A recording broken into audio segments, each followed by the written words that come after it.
अर्चनी वंदनी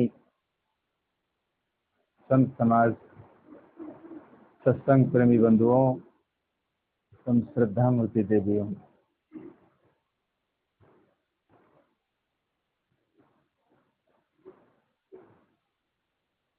गुरु दरिया में नहाना, मन कहीं दूर न जाना।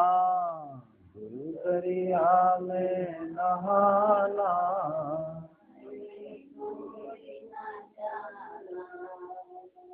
गुरु दरिया में नहाना, मन कहीं दूर न जाना। दरिया में नहाना,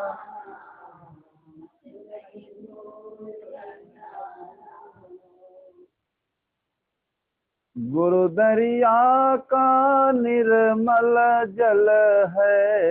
गुरु दरिया का निर्मल, गुरु दरिया का निर्मल जल है।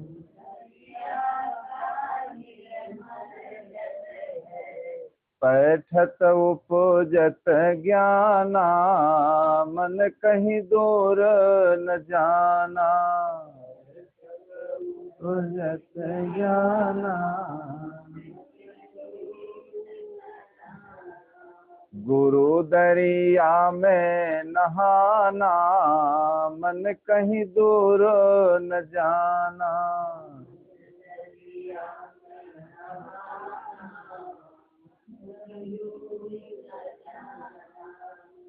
जब लग गुरु दरिया नहीं पावे,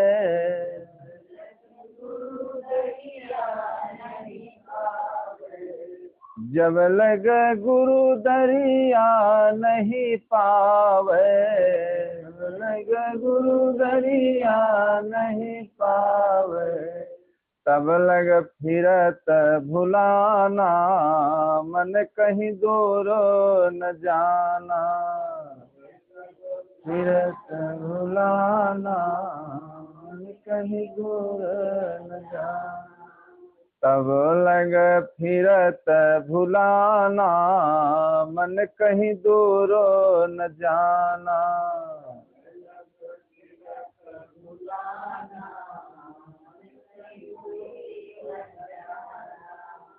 गुरु दरिया में नहाना, मन कहीं दूर न जाना। दरिया में नहाना,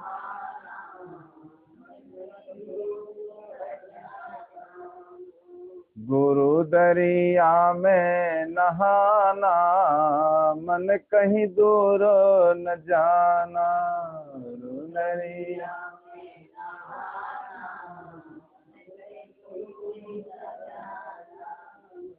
कोटिन तीरथ गुरु जी के चरणन, कोटिन तीरथ गुरु जी के चरण, तेरे मुख आप बखाना, मन कहीं दूर न जाना।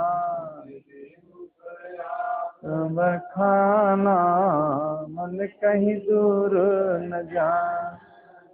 श्री मुख आप बखाना, मन कहीं दूर न जाना।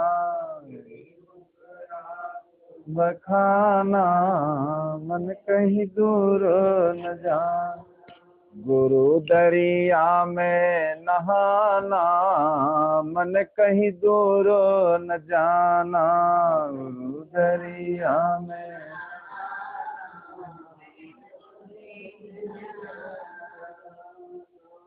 पलटू दास दरिया में नहाए, पलटू दास दरिया में नहाए, पलटू दास दरिया में नहाए, पलटू दास अजर अमर पद पाना, मन कहीं दूर न जाना। अजर अमर पद पाना, अजर अमर पद पाना, मन कहीं दूर न जाना।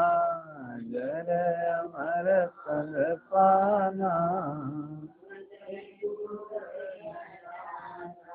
गुरु दरिया में नहाना, मन कहीं दूर न जाना। गुरु दरिया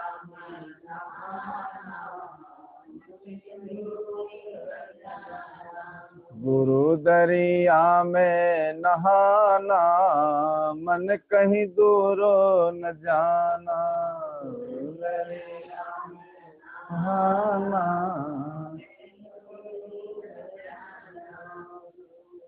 सद्गुरुदेव की जय।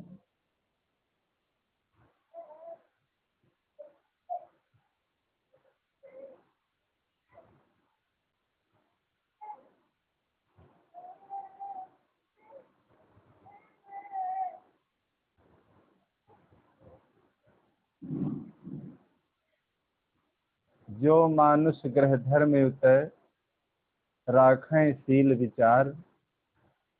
गुरुमुख बाणी साधु सम, मन बच सेवा सार।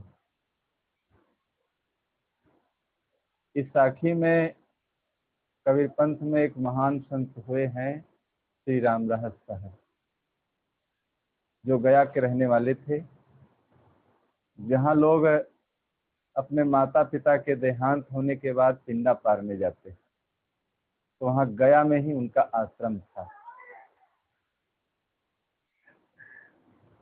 तो देखिए वो इस साखी में हम सबको क्या समझाना चाहते हैं, क्या ज्ञान देना चाहते हैं। देखिए संतों के विचार क्या होते हैं। वो संत जो होते हैं वो संसार को सद्ज्ञान देना चाहते हैं, सद्बुद्धि दे करके सबको सत्य के मार्ग पर चलाने के लिए प्रेरणा देते हैं। संतों के आने जाने का मतलब क्या होता है कि सबके अंदर एक नई जागृति बनी रहे। कोई काम अगर हम करते हैं, बहुत दिन हो जाएं, उस व्यक्ति से न मिलें, या जिस मकान में रहते हैं बहुत दिन उस मकान से हम बाहर चले जाएं, तो देखिए मकान की क्या स्थिति होती है। धीरे धीरे वही मकान देखिए गिरने लगता है। सरकारी बिल्डिंगें देखिए धीरे धीरे जहाँ कोई रहता नहीं है, नई नई बिल्डिंगें देखिए धीरे धीरे बेकार हो जाती है। और जहाँ कोई व्यक्ति रहता है तो देखिए साफ सफाई व्यवस्था हर चीज वो देखता है। किसान जैसे खेती की रक्षा करता है, तो इसी प्रकार सत्संग एक ऐसा साधन है। अगर हम बराबर सत्संग करते रहेंगे तो देखिए हमारे अंदर कोई कलुषित भावनाएं नहीं आएंगी, हमारे विचार अच्छे बने रहेंगे। और जिस व्यक्ति के विचार अच्छे बने रहेंगे तो वही सही रूप से अपने जीवन को जी पाएगा। और जब मानसिकता ही हमारी अच्छी नहीं है, विचार ही हमारे अच्छे नहीं है, तो चाहे जिस क्षेत्र में हम रहें, हमारा जीवन वहां संघर्ष में हो जाएगा। तो अपने विचारों को अच्छा बनाने के लिए, अपनी मानसिकता को पवित्र करने के लिए दुनिया में अगर कोई साधन है तो सत्संग है। इसीलिए सत्संग किया जाता है और सत्संग में इसीलिए जाया जाता है। अगर एक ही बात हमारी समझ में सही रूप से आ गई सत्संग की, तो देखिए हमारे पूरे जीवन को वो बदल देती है। हमारे जीवन में एक नई रोशनी पैदा हो जाती है। जितना हमें भोजन की आवश्यकता है, देखिए उससे ज्यादा सत्संग की आवश्यकता है। तो बराबर जहाँ सत्संग होता रहता है, देखिए वहां पर भक्ति और भावना प्रफुल्लित होती रहती है और लोगों की मानसिकता, विचार, सेवा भाव, देखिए ये सब चीजें समाहित हो जाती है। और जहाँ ये सब चीजें नहीं होती हैं, देखिए लोगों की मानसिकताएं गंदी हो जाती है। मानसिकता जब व्यक्ति की गंदी होगी तो कोई काम अपने जीवन में वो अच्छा नहीं कर पाएगा, ना अपने जीवन का सही उपयोग कर पाएगा, ना धन का ही कर पाएगा, ना समय का ही उपयोग कर पाएगा। बहुत घरों में हम लोग आते जाते हैं तो भोजन तो अच्छा खिला देंगे, सेवा भी कर देंगे बढ़िया, और फिर सब सो जाते हैं। कोई मतलब बैठने वाला कोई नहीं, कोई अच्छी बात सुनने वाला कोई नहीं है, सब अपने अपने रूम में चले गए। तो देखिए, संतों को केवल खिला पिला देने से ही पूरी भक्ति नहीं होती। भोजन के साथ साथ कहते हैं कुछ न कुछ वाणी वचन सुनना चाहिए। जहाँ से हम आए हैं बाबू खेड़ा से, तो वहाँ एक 8-9 साल का एक लड़का था, और वहाँ ननिहाल है, यही उसका मलिहाबाद का रहने वाला है। तो अब की बार तो वो चला गया था। जब वो यहीं रहता था, तो जैसे हम गए बस तुरंत ही देखे, चाहे जहाँ वो इधर उधर बच्चों में खेलता हो, फिर तुरंत आकर हमारे पास बैठ जाता था। तो सब लोग हंसने लगते थे कि देखिए सारे बच्चे उधर खेल कूद रहे हैं, और साहब जब आपको ये देखता है तो देखिए आपके पास से तुरंत आ जाता है। ऐसा तो नहीं है जाने वाला है साथ में, जो इतनी जल्दी, बताना भी इसको नहीं पड़ता है, और खुद ऑटोमेटिक इतना उसके अंदर खिंचाव बन गया था कि जब तक वहां उस घर में रहते तो इधर उधर कोई अगर काम बताता तो जल्दी जाता नहीं। तो देखिए, जहां पर जिसकी रुचि होती है, स्नेह होता है, तो उसे बताना नहीं पड़ता, वो ऑटोमेटिक देखिए उसके अंदर खिंचाव बन जाता है। खिंचाव बन जाएगा, भाव बन जाएगा, लगन बन जाएगी, और जब लगन उसके अंदर बन जाएगी तो देखिए ऑटोमेटिक वो अपने जीवन को संवारने के लिए तुरंत तैयार हो जाएगा। तो इसलिए भोजन से ज्यादा हमें सत्संग की आवश्यकता है। अब सत्संग से क्या मिलता है? सत्संग से देखिए एक ऐसी धरोहर हमें मिलती है जो पूरे जीवन को सही रूप से बिताने के लिए, पूरे जीवन को के सिस्टम को सुधार देती है हमारे। तो सत्संग में वो ज्ञान प्राप्त होता है, वो रोशनी हमें मिल जाती है कि हम लोग जीना सीख लेते हैं। हम लोगों को जिस लिए मनुष्य जीवन में मिला है, उस मनुष्य जीवन के उद्देश्य को हम समझ लेते हैं। जब तक मनुष्य जीवन के उद्देश्य को हम नहीं समझेंगे तो देखिए कुछ भी जीवन में हम कर लें, कुछ भी भौतिक चीजों को इकट्ठा कर लें, भौतिक चीजों का जितना देखे विस्तार है, ये धीरे धीरे एक तरफ बनता है और एक तरफ देखे सामने ही बिगड़ने लगता है। तो आध्यात्मिक जीवन जो जीना सीख लेते हैं, देखिए वही जीवन में सुख शांति के साम्राज्य को पा जाते हैं। भौतिक जीवन के साथ साथ आध्यात्मिक जीवन अगर जीना हम सीख लें, अध्यात्म के अगर हम प्रेमी बन जाए, तो हमारे जीवन में देखिए जरूर परिवर्तन आएगा, और हम बिल्कुल, हमारा जीवन सरल और स्वच्छंद हो जाएगा। कुछ लोग कहते हैं महाराज जी हम क्या करें, हमारे पास समय नहीं है, समय अभाव है। जहां पर देखिए सच्ची लगन व्यक्ति की होती है, कितना भी वो झंझट में फंसा हो, तुरंत वो समय निकाल करके आ जाएगा। और जहां सच्ची उसकी लगन नहीं है, समय पूरा पूरा उसके पास खाली रहेगा, फिर भी वो उस जगह पर नहीं जाएगा, ना अच्छी बातों को सुन पाएगा, ना समझ पाएगा, उसका जीवन पशु से भी गया बीता हो जाएगा। तो हमें जीवन में क्या करना है? अपनी लगन को, अपने भाव को, अपने प्रेम को, अपनी श्रद्धा को देखिए अटूट बनाना है। जब हमारा भाव अच्छा बन जाएगा तो जितने काम हम जीवन में करते जाएंगे सब देखिए पूजा में परिणित होते चले जाएंगे। जहां जहां डोलो सो परिक्रमा, जो कुछ करो सो पूजा। सोए जाओ तो करो दंडवती, भाव मिटावन दूजा।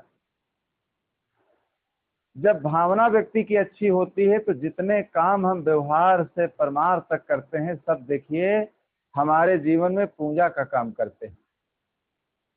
पूजा तो नमाज देखिए थोड़ी देर बैठ करके व्यक्ति करता है, लेकिन जीवन जिसका अच्छा है तो जो क्रिया हम जीवन में करते हैं देखिए सब पूजा रूप में वो हो जाती है।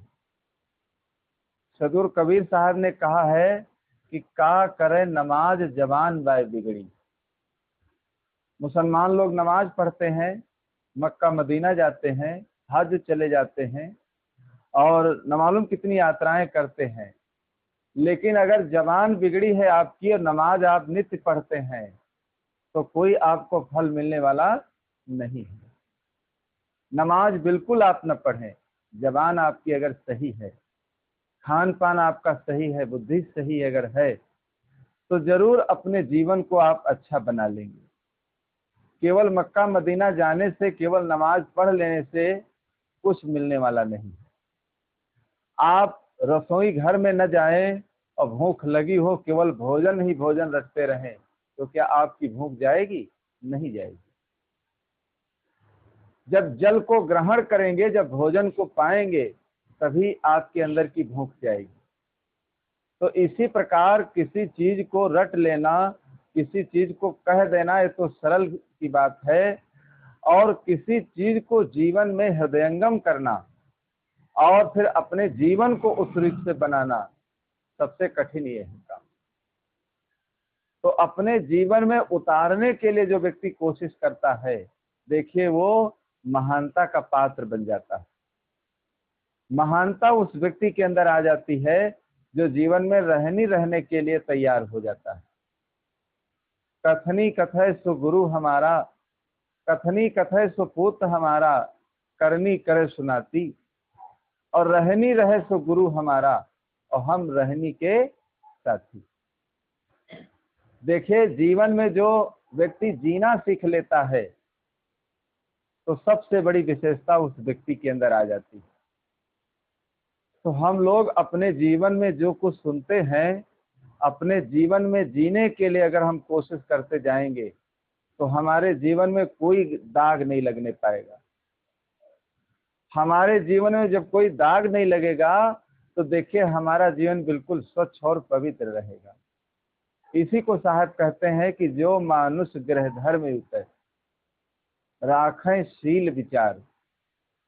अपनी गृहस्थी में, गृहस्थी के लिए देखिए साहब बताते हैं कि गृहस्थी में कैसे जीना चाहिए, कैसे रहना चाहिए, और जो गृहस्थी में प्रवेश हो चुके हैं उनको कैसे जीवन जीना चाहिए। गृहस्थी को केवल गृहस्थी तक ही जो सीमित रखते हैं देखिए वो गृहस्थी सुखदायी नहीं होती। गृहस्थी में प्रवेश होना केवल शादी के संस्कार देखे डाल दिए जाते हैं, न मालूम बचपन से लेकर के अंतिम तक कितने संस्कार डाले जाते हैं। बहुत संस्कार डाले जाते हैं। एक नाम का भी देखें, नामकरण का भी संस्कार होता है। अब किसी व्यक्ति का जो नाम रख दिया जाता है उसके नाम को लेकर अगर आप गाली दें देखिए वो नाराज हो जाएगा, क्योंकि उसी नाम में उसकी मानंदी टिक जाती है कि हमारा ये नाम है। और उसी का नाम लेकर अगर आप गाली देते हैं तो देखिए झंझट झगड़ा बढ़ जाएगा। और उसका नाम न ले आप गाली दें तो देखिए वो शांत बैठा रहेगा।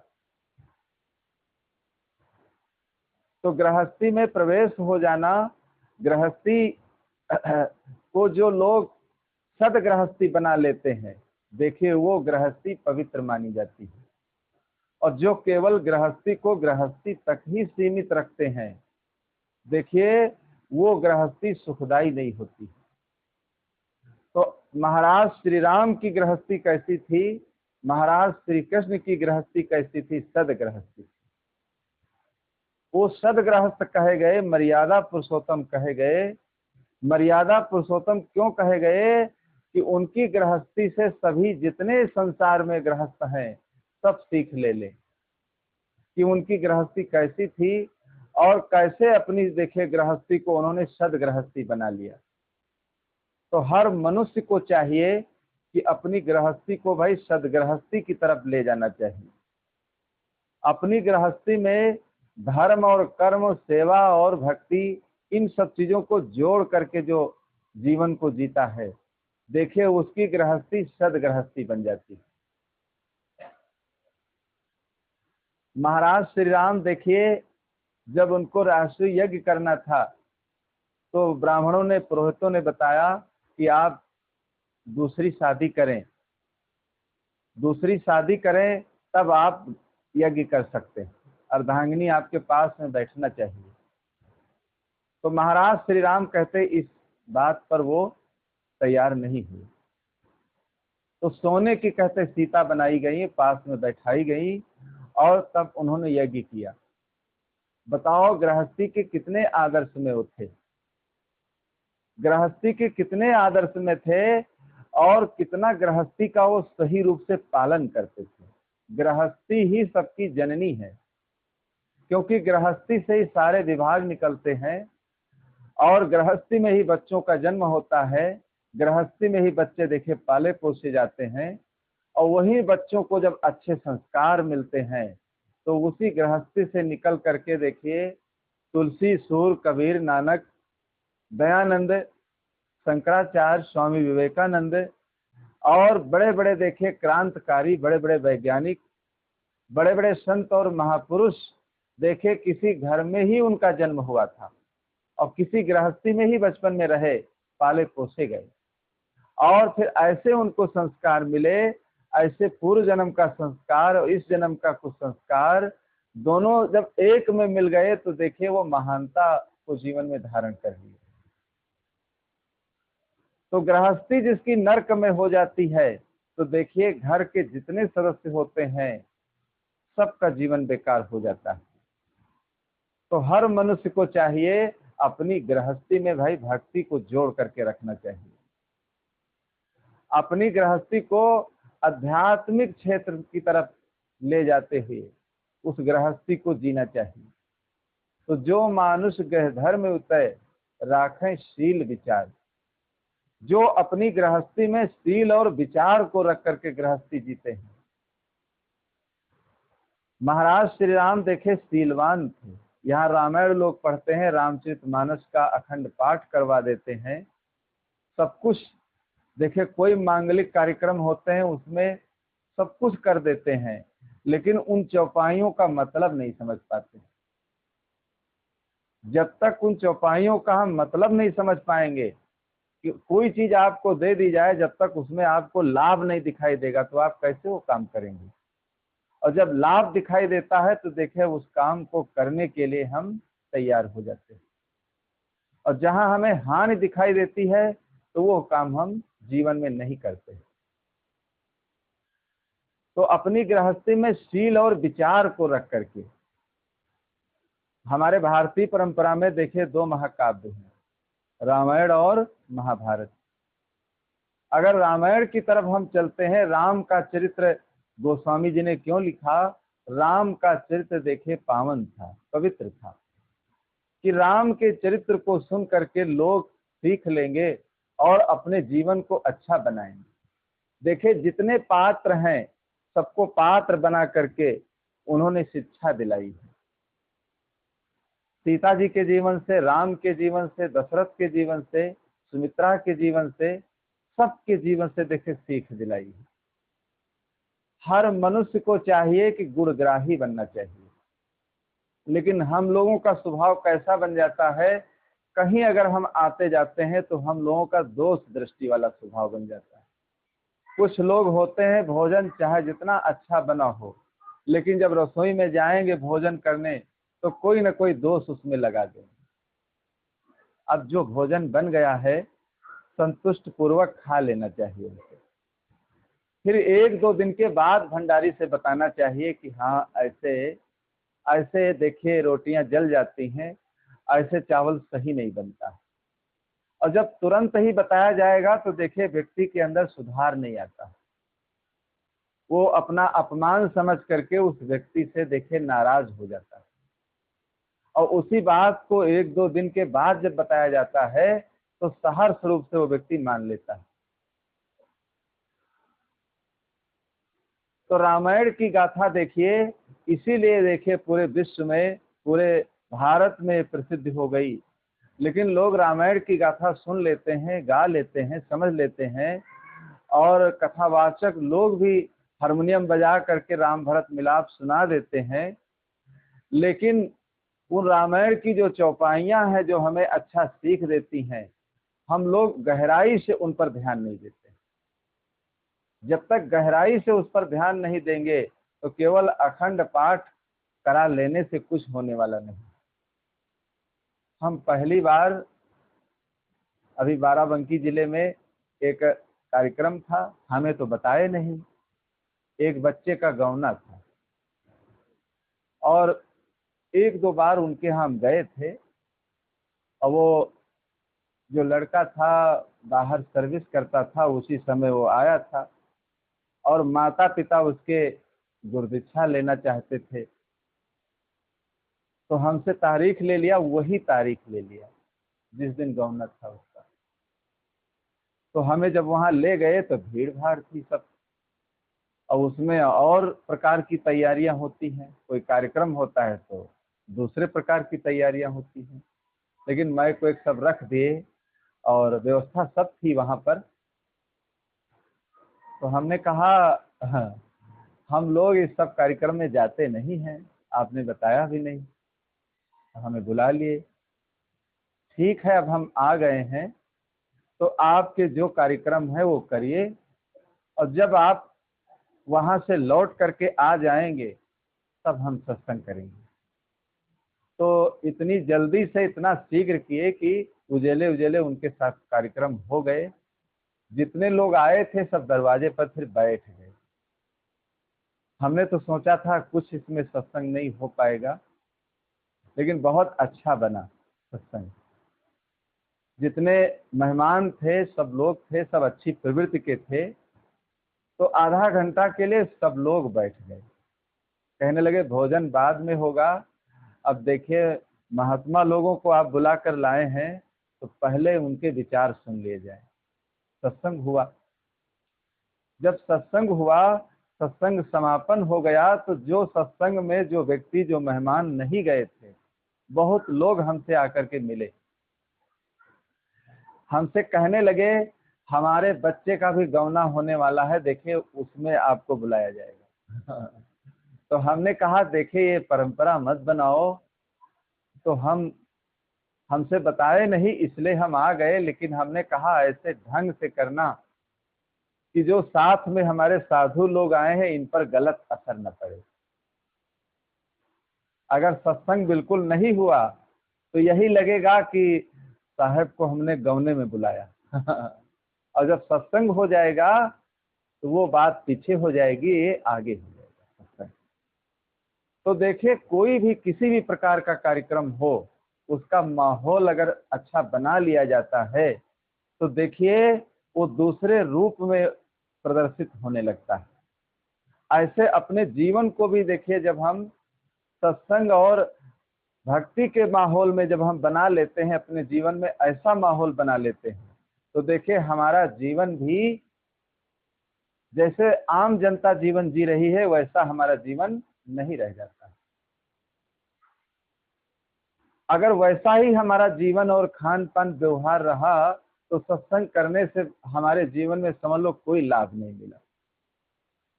हमारे जीवन में देखिए परिवर्तन आना चाहिए। तो रामायण के जितने पात्र हैं सब देखिए हमें सीख देते हैं, सब हमें अच्छी सीख देते हैं, शिक्षा देते हैं। हम लोग हर जगह से जहां जाएं, जिस व्यक्ति में हम अच्छाई देखें तो वहां से अच्छी सीख लेते रहें।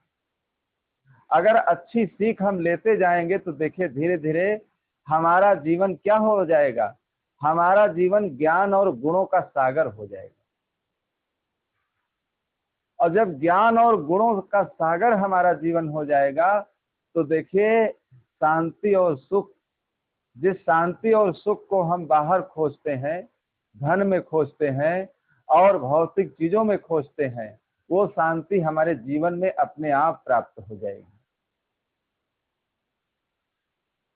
तो ज्ञान और गुण जिस व्यक्ति के अंदर आ जाते हैं देखिए संसार में वो व्यक्ति प्रसिद्ध हो जाता है और हर व्यक्ति देखिए उस व्यक्ति को चाहने लगता है। और जिस व्यक्ति के अंदर कोई गुण ही नहीं है, देखिए उस व्यक्ति को कोई चाहने वाला नहीं। तो हमारे अंदर एक एक अगर गुण को जीवन में हम अपनाते जाएंगे तो जरूर हमारा जीवन देखिए ज्ञान और भक्ति का सागर बन जाएगा। और ज्ञान और भक्ति का जब हमारे अंदर सागर लहराने लगेगा तो हमारा जीवन देखिए बिल्कुल शुद्ध और पवित्र हो जाएगा। जिस उद्देश्य को लेकर के देखिए सत्संग में जाया जाता है और मनुष्य जीवन हमें मिला है, उस उद्देश्य की पूर्ति हो जाएगी हमारे जीवन में। तो दूसरा महाकाव्य क्या है? महाभारत। अगर महाभारत की तरफ हम चलते हैं तो देखिए कौरव पांडवों की कहानी, कौरव पांडवों की युद्ध देखिए भ्रातृघाती युद्ध की कहानी बन गई। एक तरफ रामायण देखिए हमें भाईचारा का सीख देती है और दूसरी तरफ महाभारत देखिए हमें भ्रातृघाती युद्ध की कहानी का आदर्श स्थापित करती है। हम लोगों के जीवन में एक चीज साधक है तो एक बाधक। दुनिया में प्राचीन काल से देखे हर चीजें रही हैं, दुख सुख हानि लाभ जन्म मरण ज्ञानी विज्ञानी हर चीज संसार में रही है। इसीलिए दिन है तो रात की कीमत है, रात है तो दिन की कीमत है। अगर खराब लोग न हो संसार में तो अच्छे लोगों की कौन कीमत है? खराब लोगों से अच्छे लोगों की कीमत आंकी जाती है। एक व्यक्ति उसी जगह खराब है एक अच्छा है, तभी कहते बनता है कि देखिए ये व्यक्ति के अंदर कितनी महानता है और वही ये व्यक्ति है देखिए कितना अवगुणी है। तो जो मानुष गहधर में उतरे राखें शील विचार। तो शील और विचार को अपने जीवन में रखते हुए देखिए अपनी गृहस्थी को आगे बढ़ाना चाहिए। आजकल शिक्षा स्तर तो बढ़ता जा रहा है, लेकिन घरों में सेवा भावना देखिए इन चीजों की कमी आती जा रही है। सेवा भावना की कितनी कमी आती जा रही है। एक घर में हम गए थे तो 5 बच्चे थे और घर में माँ थी, पिताजी का देहांत हो गया था। तो 5 जगह माँ का बंटवारा कर रखे थे बच्चे। एक एक महीना वो माँ सबके यहाँ भोजन करती थी। हमारा भोजन जिनके यहाँ था देखिए उसी दिन उनका महीना पूरा होने वाले थे।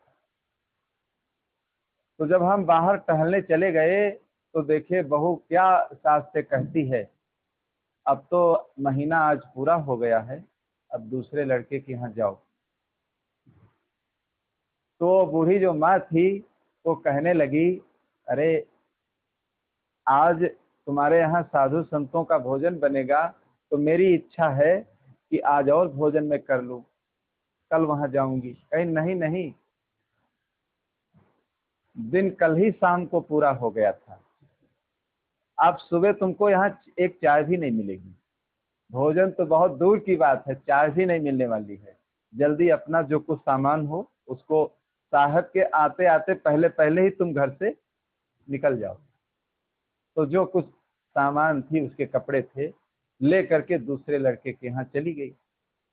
जब हम टहल करके आए भोजन बना और भोजन को जब हम लोग खाने चले पाने, तो मेरी आदत है घर में कोई बुजुर्ग व्यक्ति है तो उसको पूछने लगते हैं कि तुम्हारे पिताजी कहाँ गए, माँ कहाँ है, उनको बुलाओ। तो हमने कहा माँ कहाँ चली गई, उनको बुलाओ भाई वो भी भोजन करें। कहीं वो चली गई साहब दूसरे लड़के के यहाँ, आप लोग भोजन करिए। तो हम लोग भोजन कर लिए। जब बाहर हम निकले तो वो माँ बेचारी मिली। तो हमने कहा आज तो हमारे साथ में तुम्हें भोजन करना चाहिए था, क्यों चली आई? तो सारी राम कहानी बताने लगी कि साहब क्या करें, हम तो आपके साथ में ही भोजन करने वाले थे, लेकिन जो बहू है बहू ने कहा अब तुमको सुबह चाय भी नहीं मिलेगी, यहाँ दिन पूरा हो गया है, एक दिन में ज्यादा भोजन कैसे दूं? जब सारी संपत्ति का बराबर बंटवारा हुआ है तो एक एक महीने का जब बंटवारा है तो जब दिन पूरा हो जाए तो तुमको अपने आप चले जाना चाहिए। हमको कहना ना पड़े, जैसे आज 30 तारीख हो गई तो कल से महीना जब नया शुरू हुआ तुम चली जाओ दूसरे लड़के के पास। देखिए जब ये ऐसी मानसिकता जब बनी रहेगी हमारे अंदर, तो देखिए हमारे घर में, हमारे परिवार में कैसे शांति आएगी और कैसे हम लोगों का जीवन अच्छा बनेगा। जो व्यक्ति सेवा करता है तो अपने लिए करता है। अगर एक बच्चा नहीं कर रहा है, दूसरा कर रहा है, तो जो कर रहा है वो अपने लिए कर रहा है। लेकिन अधिकतर लोगों की मानसिकता कैसी होती है, अगर वो बच्चा नहीं कर रहा तो मैं कैसे करूं। भाई जो जो जैसे बीज बोएगा वैसे उसको काटने को मिलेगा। जिसके अंदर सेवा भाव होगा, भक्ति भावना होगी, तो जरूर उसके जीवन में वो मीठा फल आएगा। तो सेवा और कर्तव्य परायणता, इन सब चीजों की देखिए धीरे धीरे घरों में कमियां आती जा रही हैं। ज्यों ज्यों कमियां आती जा रही हैं त्यों त्यों देखिए घर के सारे सिस्टम जो है वो बिगड़ते जा रहे हैं। तो हमारे जीवन में अगर ये दो चीजें बराबर बनी रही तो जरूर हमारा घर स्वर्ग बन सकता है। तो रामायण हमें क्या सीख देती है? सेवा करना, कर्तव्य परायणता अंदर लाना, ये सारे पात्रों से देखिए हमें सीख मिलती है। भरत जी जब ननिहाल से आए, अयोध्या में देखा शोक छाया हुआ था, तो भरत जी पूछने लगे कि क्या कारण है जो अयोध्या में शोक छाया है। तो लोगों ने बताया कि मां ने राम को वनवास दे दिया है, इसीलिए सब लोग दुखी हैं, परेशान हैं। तो भरत जी के देखे कितने अच्छे विचार थे और कितने निर्मल उनके विचार थे। भरत जी देखे क्या कहने लगे। भरत जी के अंदर अगर उनकी मानसिकता गंदी होती तो देखिए आज संसार में भरत का नाम इतना प्रसिद्ध नहीं होता। रामचरितमानस के अंदर दो ऐसे पात्र हैं, राम और भरत। अगर दो ये पात्र हटा दिए जाएं तो देखिए रामचरितमानस का महत्व घट जाएगा। तो भरत जी देखिए क्या कहने लगे। भरत जी कहने लगे कि कपटी कुटिल मोहि प्रभु चिन्हा, और ताते नाथ संग नहीं लीना। कपटी कुटिल मोहि प्रभु चिन्हा, ताते नाथ संग नहीं लीना।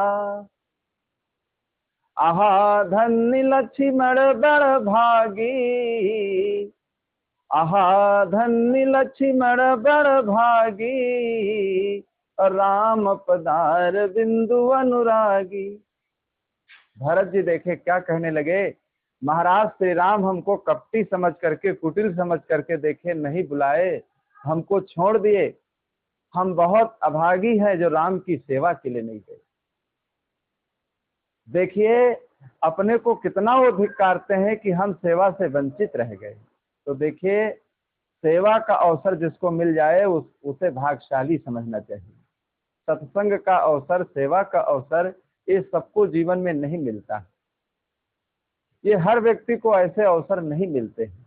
और जब ऐसे अवसर मिल जाएं जीवन में तो देखिए उन अवसर से किसी व्यक्ति को चूकना नहीं चाहिए। और जो ऐसे अवसरों से चूक जाता है देखिए वो इन सब चीजों से वंचित रह जाता है।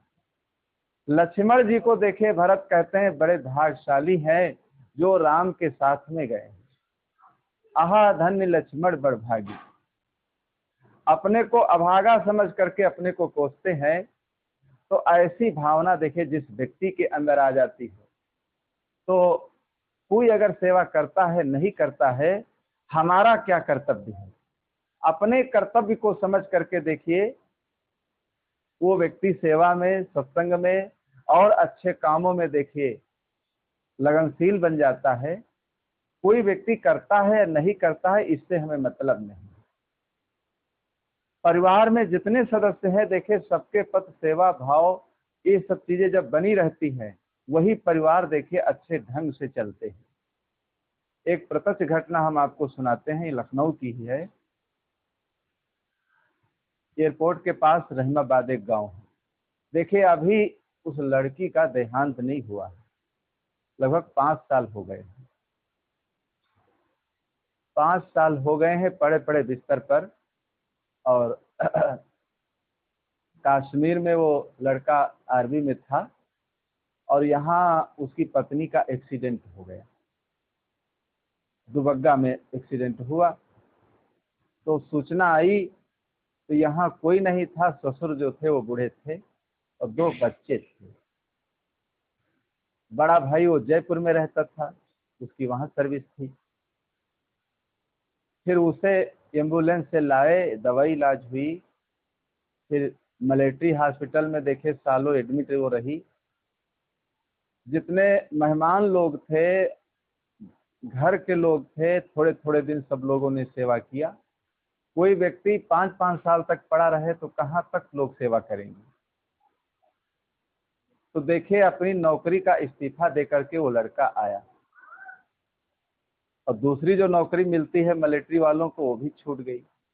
अब 2 बच्चे थे, बूढ़े पिताजी थे बुजुर्ग। तो 5 साल से देखिए भोजन बनाना, पोछा लगाना और बुजुर्ग पिता को भोजन बनाकर खिलाना, दोनों बच्चों को टिफिन बनाना और फिर पत्नी की सेवा करना, कितना कर्तव्य परायण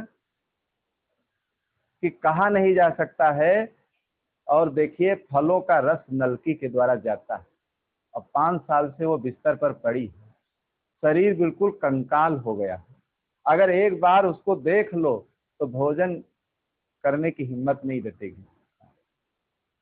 जब हम पिछली बार गए तो हमने कहा भोजन आपके यहाँ नहीं बनेगा, आप लोग परेशान हैं, ऐसे ही सबके यहाँ बनेगा।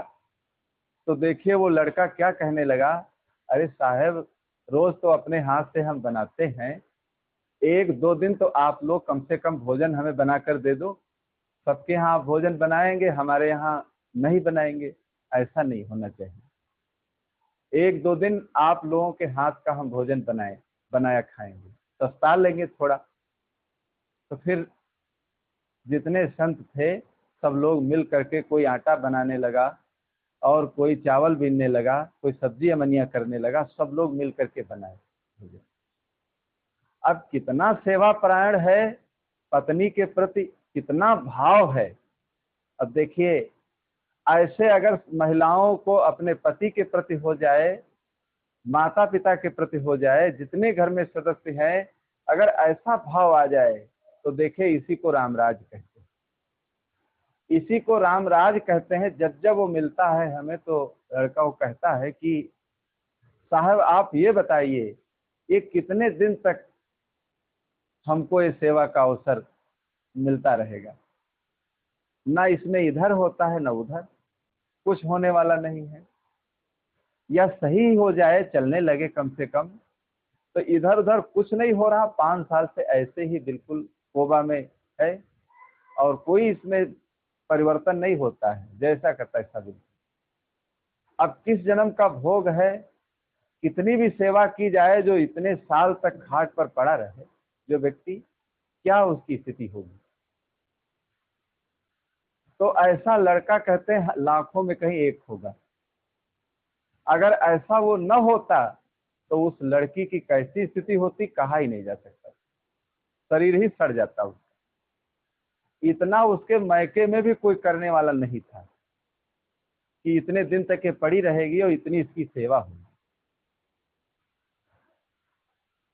तो मनुष्य के अंदर देखिए जब कर्तव्य परायणता आ जाती है तो देखिए वही व्यक्ति सबकी नजरों में आ जाता है, वही महानता का पात्र बन जाता है। तो भरत जी देखिए लक्ष्मण को भाग्यशाली बताते हैं, अपने को अभागा बताते हैं। तो हमारी जितनी पुस्तकें हैं, जितने महापुरुष हमारे भारतीय परंपरा में हुए हैं, देखिए सबके जीवन से हमें सीख मिलती है। जीवन में जीवन जीने के लिए देखिए सबके जीवन से प्रेरणा मिलती है। जहां से हम अच्छी सीख लेना चाहें वहां से हम अच्छी सीख ले सकते हैं अपने जीवन में। तो जो मानुष गहधर में उतरे राखें शील विचार। अब विचार को खो करके जितने काम हम जीवन में करते हैं उसका परिणाम भयंकर हो जाता है। कहीं सोने का मृगा होता है। लेकिन सीता जी के कहने से देखिए राम भी विचार नहीं किए, कहीं सोने का मृगा नहीं होता है। जब महाराज श्री राम के जीवन में दुख का समय आ गया तो सोने के मृगा के पीछे देखिए दौड़ पड़े। अगर सीता जी को समझा देते कि सोने का मृगा नहीं होता है तो देखिए उसी जगह से वो कहानी रुक जाती। लेकिन उसी जगह से उनके जीवन में दुख आरंभ हो गए और फिर कहां तक देखे उनको अपने कर्मों का फल भोगना पड़ा। एक कर्म ऐसे हैं किसी को नहीं छोड़ते हैं, सबको अपने अपने कर्मों का फल भोगना पड़ता है। इसीलिए सदगुरु कहते हैं हर व्यक्ति को देखिए बहुत विचार करके कर्म करना चाहिए। मुख से जो बोली निकलती है, बंदूक से जो गोली निकलती है, देखिए वो पुनः वापस नहीं होती। इसी प्रकार हम लोग जो गलत कर्म कर डालते हैं उसके बाद पश्चाताप करते हैं तो कुछ होने वाला नहीं। कर्म करने के पहले ही हर व्यक्ति को सावधान हो जाना चाहिए, कर्म करने के पहले ही विचार कर लेना चाहिए। कर्म करने के पहले ही जो व्यक्ति विचार कर लेता है तो देखिए उससे गलत कर्म नहीं होते। तो कैसे हम विचार कर लेते हैं। एक गांव में एक मलकिन नाम की महिला थी, एक गोद में बच्चा था उनके, तो पेलने में बच्चे को झुला दिया। जो लोग झूला झूलते हैं, अब यहाँ रवाज नहीं है, गुजरात में हर घरों में एक एक झूला पड़ा होता है और बच्चे रोते हैं तो उसी झूले में झूला देते हैं। सयाने लोग भी झूला झूलते हैं। मेहमान भी अगर आते हैं तो झूला पर ही उनको जलपान दिया जाता है और झूल झूल कर खाते पीते। तो उस पेलने में बच्चा झूल रहा था और वो पानी लेने के लिए चली गई तो एक सर्प आया कहीं से और उसी डोर पर वो चढ़ने लगा। घर में एक नेवला पला हुआ था, तो नेवले ने देखा, कहा आज हमारी मलकिन के बच्चे को सर्प मार डालेगा। तो नेवला ने देखिए युक्ति सोचा, सोच करके युक्ति उसी रस्सी पर चढ़ करके सर्प को पकड़ लिया। सर्प को जब पकड़ लिया तो नेवला और सर्प की देखिए लड़ाई होने लगी। तो नेवला ने सर्प को खंड खंड करके काट डाला। सर्प इतना जहरीला होता है लेकिन नेवला से हार जाता है। नेवला बाहर निकल कर बाहर जा रहा था, खून उसके मुख में लगा हुआ था। उधर से मलकिन जो है वो पानी लेकर आ रही थी, तो मलकिन ने सोचा कि मुझे लगता है हमारे बच्चे को नेवले ने घायल कर दिया। तो उसी बाल्टी का जो पानी था नेवले के ऊपर पटक दिया। जब नेवले के ऊपर पटक दिया तो नेवला बेचारा उसी जगह मर गया। जब घर के अंदर आती हैं तो देखती हैं सर्प के खंड खंड पड़े हैं और बच्चा पेलने में झूल रहा है। तो खंड खंड देख करके मलकिन देखिए रोने लगी बेचारी कि देखिए अगर नेवला न होता तो ये सर्प हमारे बच्चे को डस लेता। हमने बहुत गलत किया, सोचा बेचारा नहीं, पानी भरी बाल्टी देखे नेवले के ऊपर पटक दिया, नेवला मर गया।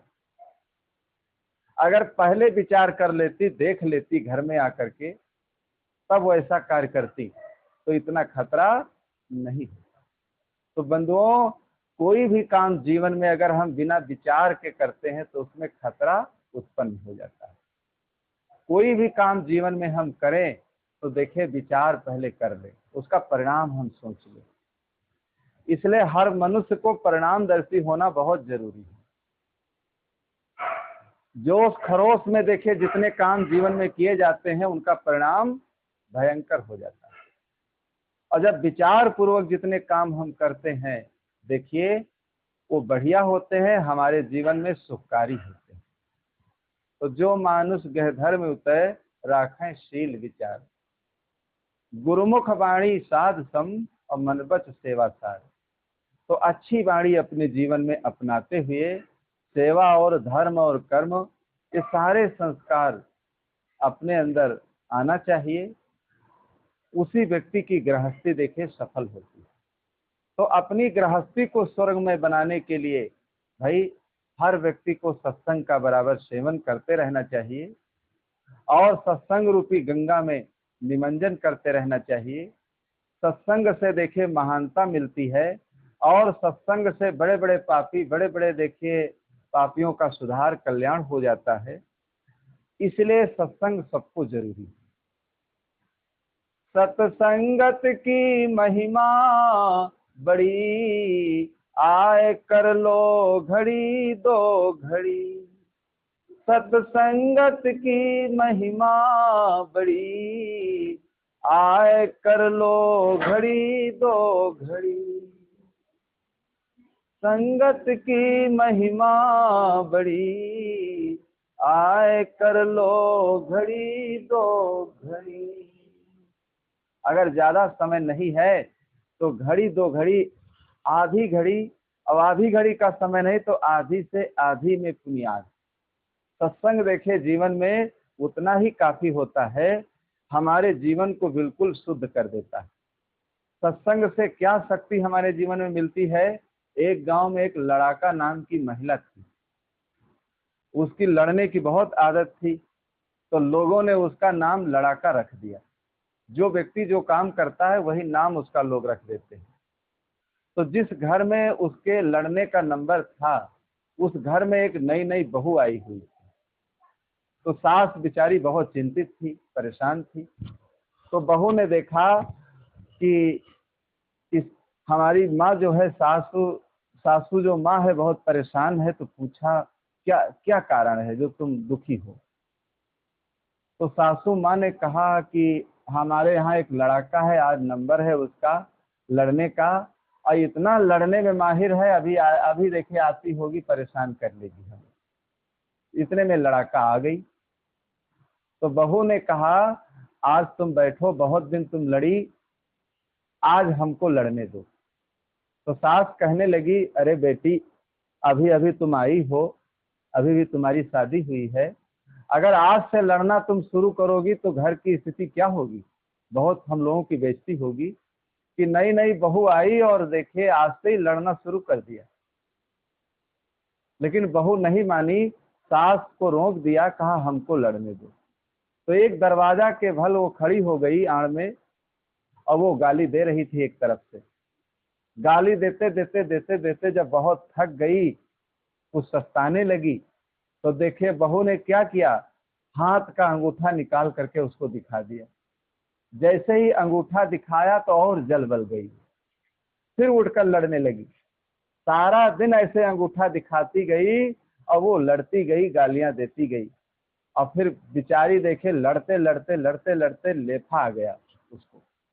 तो नींबू डाल करके शरबत बना कर ले गई, उसको पिलाया। और जब शरबत पिया तो देखिए उसका होश ठिकाने आया। तो लड़ाका कहने लगी कि बेटी ये बताओ, इस गांव में हमारा पहला नंबर था लड़ने में, ये ज्ञान तुमको किसने दिया जो आज मुझको हरा दिया तुमने। तो बहू कहने लगी हमारे माता पिता के यहाँ साधु संत आते थे, सत्संग होता था, हम लोग वहाँ बैठकर सुनती थी, तरह तरह की बातें सुनाई जाती थी। तभी हमको एक ज्ञान हो गया था कि कोई व्यक्ति अगर है खराब, अगर व्यक्ति है तो देखिए उसे जीतने का क्या उपाय है। देखिए तुम दिन भर लड़ती गई, हमने एक भी गाली नहीं दिया, हम जीत गई, तुम हार गई। तो लड़ाका कहने लगी जो महात्मा जी वहां आते हैं एक बार उनको यहाँ बुलाओ। तो महात्मा जी को वहां बुलाया। जब सत्संग हुआ तो देखे लड़ाका का लड़ना खत्म हो गया, उसके अंदर ज्ञान आ गया, बुद्धि आ गई, उसके जीवन का कल्याण हो गया। तो बंधुओं, सत्संग का मतलब ये होता है कि हमारे जीवन में परिवर्तन आ जाए, सुधार आ जाए, और हमारा जीवन जो है पवित्र हो जाए। बोलो सदगुरु देव की जय।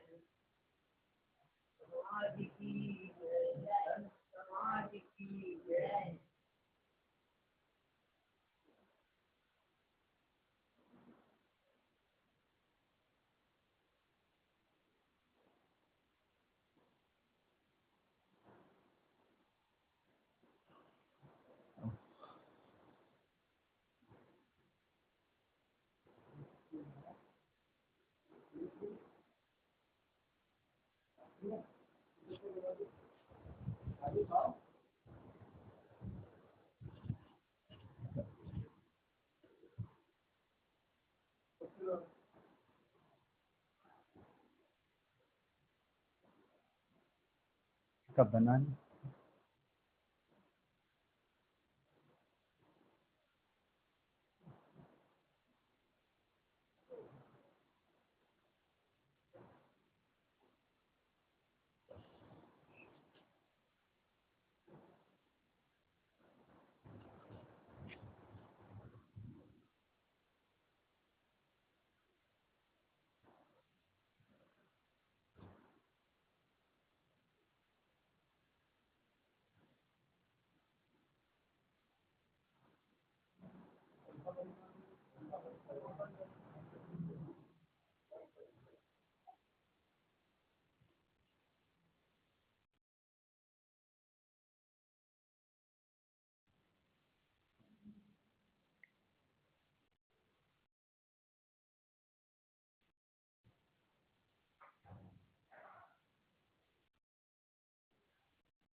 इसका किनारे लेके खड़े हो जाओ इस टाइम।